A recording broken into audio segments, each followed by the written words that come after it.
ভাতের সাথে এগুলা ডিম আছে, চাইনিজ ফুড আগে দিদি ইয়া কর ব্লগ কর বলে একটা আমার বাবা বিরিয়ানি পড়ে গেছে, বিরিয়ানি পড়ে গেছে, কি বিপদ। খাবার পেয়েছিলাম এটা সাধারণ খাবার এখন আসে নাই কয়েকদিন।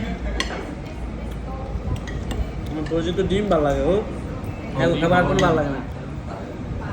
বিশেষ করে ডিম ছাড়া কিছু ভালো লাগে না। মাছ টুকবে মনে হয় কাউন্ট দিয়ে আলাদা যা আয় দেয় না জীবন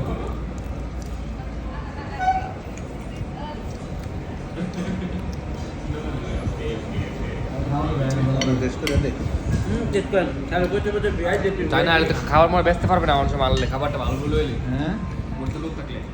হ্যাঁ বলতে তো মুখ থাকলে ব্যস্ত না উল্টাপাল্টা খাবার খেতে দেখেছি যা অপরিচিত খাবার খাই তো বুঝতে পারি তাহলে খাইতে গেলে মুরগি গন্ধ হয়ে যাচ্ছে হ্যাঁ